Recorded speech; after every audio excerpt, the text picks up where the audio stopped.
station. This is Houston. Are you ready for the event? Houston, this is station. I'm ready for the event. ESA, this is Mission Control Houston. Please call station for a voice check. Station, this is Jules here from ESA in Altex, Turin. How do you hear me?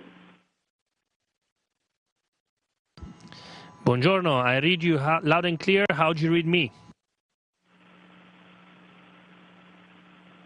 I give now the word to Fabrizio Tutri of the Agenzia Spaziale Italiana.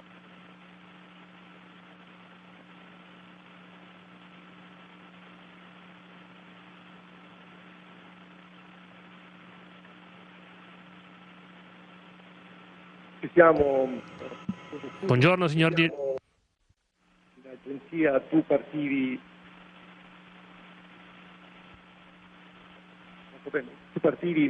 per la stazione spaziale. When you left for the International Space Station, I wanted to ask you, after the first 2 months of activities, a first set of impressions, of emotions, of activities that you have performed.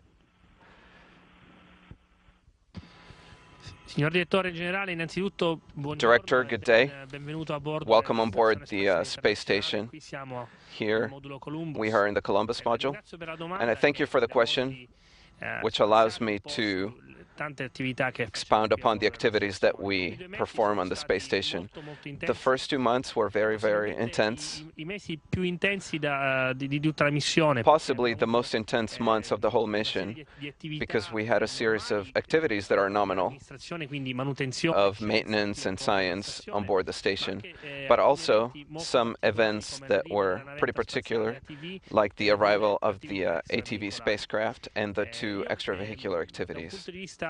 From a personal standpoint of emotions, I really feel like I'm living a dream that is not ending when I wake up in the morning, but instead it continues. It's wonderful to be here on board with the idea of doing something valuable, like the science that we perform on station.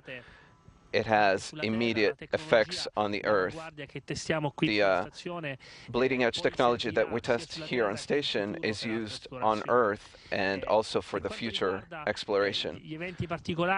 From a standpoint of specific events, I'm very happy that the ATV worked perfectly. It docked perfectly and brought on board many things that we are in need of. So for me, the first 2 months definitely positive, and I hope that the mission will only keep getting better in this sense.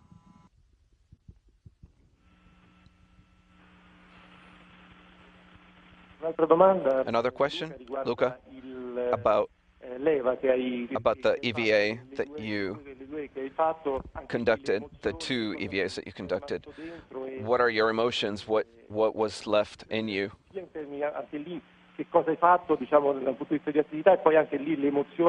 for the ATV, also, what emotions did you feel about being in the void of space?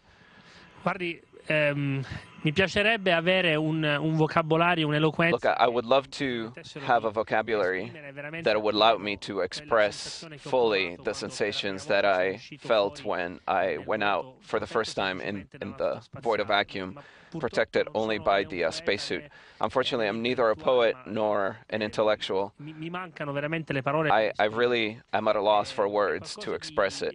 It's something that is truly changing you from the inside when you see our world from above with its colors. It's an explosion of colors, separated only from the visor of the helmet.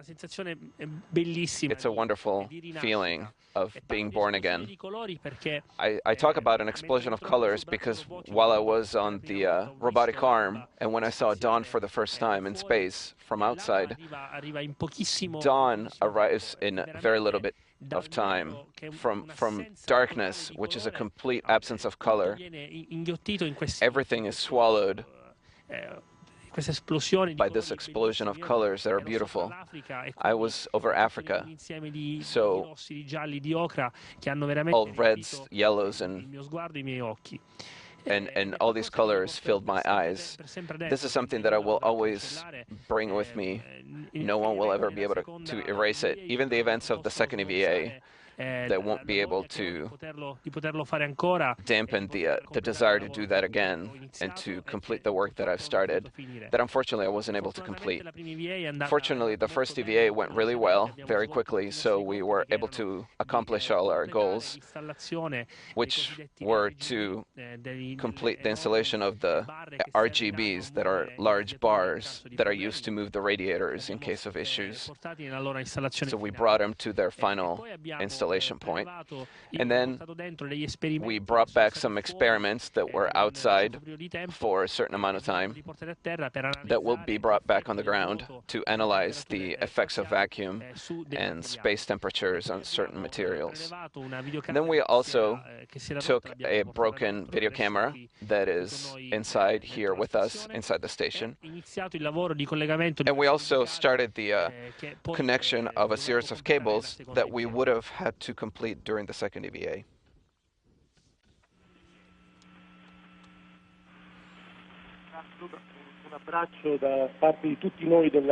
A big hug from all of us here on station. We are following you from here, and break a leg. Crepi il lupo, io ringrazio tantissimo tutto il personale Thank you. terra per il supporto. And I also thank all the ground personnel for the extraordinary support that I constantly feel.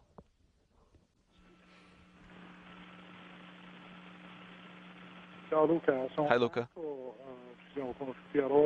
We met in Rome and we spoke a few times. I wanted to ask you, the space station is one of the few satellites that we're able to repair. You talked about EVA repairs. What difference did you find between repairing the pump down on Earth and up there on station? This is also a great question. For me, on station, it was a little bit more complex because I didn't have the support of the instructors that are always very attentive to these things, and you don't have that security blanket of somebody knowing a little more than you, plus the surprises that are inevitable in the space environment. But there is something that I brought here as a surprise that helped me a lot in repairing the pump. This came with the ATV. Unfortunately, I didn't have time to set it all up when I repaired the pump, but this is our brand new toolbox, which is really extraordinary. It's a little masterpiece of organization that I would love to have in my garage, something like this. It's truly extraordinary. I hope to be able to use it as much as possible as long as I'm here on board the station. As far as the pump goes, I'm happy that the work went well and the ground support was indispensable to resolve the problems that present themselves. And I'm happy that Columbus is once again ready for any event.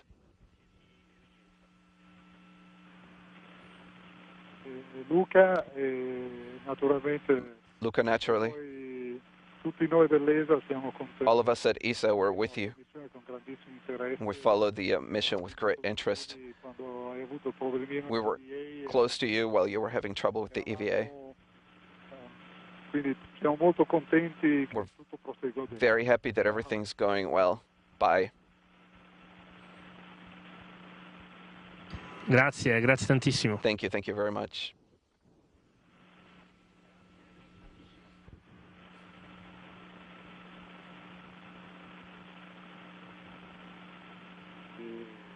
Altec di Thales Alenia Space. Altec from Thales Alenia Space. Parlo a nome di tutti I miei colleghi. In Rome, we talk with all our colleagues. Unfortunately, in this room today, it's only a subset of them because there are hundreds of people that have worked for the space station in the past 2 years. So Obviously, what you're doing for us is the realization for us, seeing that you are doing things that we have been trying to do, so you represent all of us. I wanted to ask you a question. Aside from the space station modules that are there permanently, there are also some that come and go, like the ATV, that dock, and the others like Cygnus that in September will arrive, and then others will arrive. How do you manage and how do you live this traffic on space station up there? This is a new question that I've never heard before, and I'm happy that I'm able to tell you that here on board, we're always very happy when a new spacecraft arrives, whether it's Progress, whether it's ATV or Cygnus. Surely for Cygnus, it'll be special because it's the first time, and whenever something new arrives, it's a little bit more fun. So we're happy because it's a new challenge, it's a new moment, it's a new variation to the daily plan that we face every day, and also because new things arrive, new opportunities to install new experiments, and possibly new maintenance materials to repair and maintain, preventative, and then we have some surprises like special foods and something new. So for us, this traffic is definitely not a nuisance, but actually something exciting that we like. And also, this is perhaps a detail that is not easy to comprehend, but being able to see a spacecraft arriving near the station is very cool.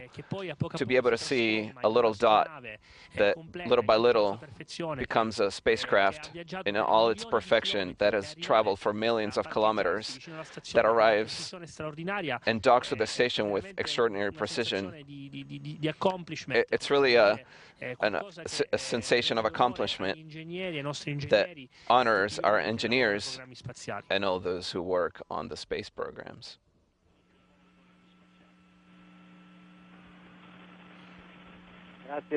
Thank you, Luca. Enjoy your work from Torino and Altec. Thank you, all the men of Thales Alenia, and thanks to all those in Turin for their hospitalities they've demonstrated in the past. I'm going to pass the microphone to the president of the Piedmont region, since we're in region. Buongiorno Luca, sono Roberto Cotta. Good day, Luca. This is Roberto Cotta. First of all, I'm very happy to be able to speak with you on behalf of all the people of Piedmont. They told me that you have attended the Umberto Nazionale. Not as a student, unfortunately. It seemed like a wonderful place. I was there as a guest, speaking with the students. Something that will always stay in my memories as a symbol of Italy at work, because it's a great, wonderful reality. It's a healthy and living environment. Perfect. Thank you. So this is a renewal of an invitation to the region when you will come back from this experience. I wanted to ask you a question that maybe a lot of people ask you. The experiments that you perform, what type of impact can they have on our life in the future? If you could give us an example of research that was done in the past in space and that then had an impact versus new research, new scientific findings, or research that you're performing today. Thank you for the question, because actually, perhaps we talk too little about the exceptional impact that the International Space Station science has on Earth. First of all, it's a reason for Italy to boast. Here on station, we will start an experiment coming from Italy called ICE. ICE. It's an experiment about combustion of biological fuels, which tends to minimize the poisonous emissions. So it's an experiment of green air, which tends to unify business and environment for having fuels that are renewable and that don't pollute. So impacts on economy and ecology. Other experiments that will have impact briefly. Spinal ultrasound. One is called Facciamo delle ecografie alla spina dorsale. Spinal ultrasound. So we do some echocardiograms on the spine. So using a machine no bigger than a laptop, we can diagnose problems with the spine. Something that right now is only possible with very complex machines like MRIs and scanners. So in places that are hard to access, being able to bring these large machines is impossible. So throughout this research that we're conducting on board, we'll be able to diagnose even in very remote areas. So again, immediate impact. And these are just a couple of examples of what we do on board. We're also working on a diet that is hopefully able to minimize the calcium loss. We on orbit have rapid osteoporosis due to the lack of gravity. If we're able to establish a link between what we're eating and bone loss, we're able to transfer this down to Earth, and we should be able to help millions of people on Earth suffering from osteoporosis. These are examples of science that we're conducting on board. The experiments are hundreds that we're conducting on board for all year round, throughout the entire time that the station is up. Cosa ti manca della Terra? What do you miss about Earth?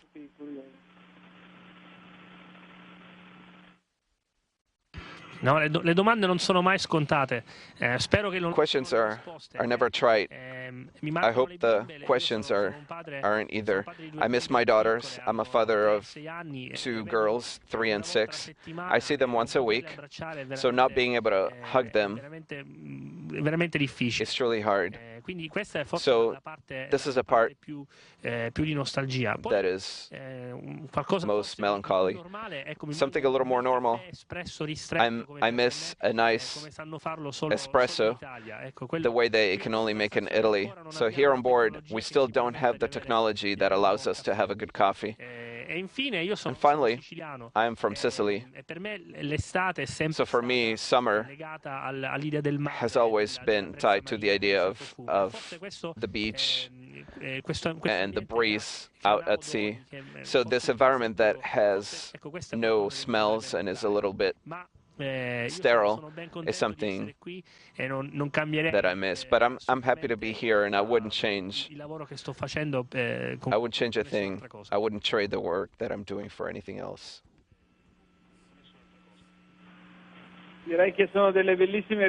I'd say that these are great answers. Thank you.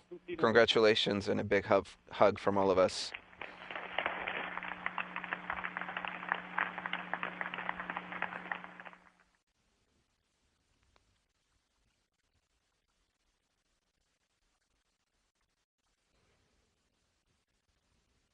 Station, this is Houston ACR. That concludes the event. Thank you.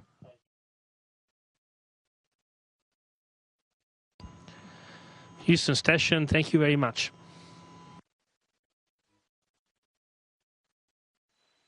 And thank you, ESA and participants. Station, we are now resuming operational audio communications.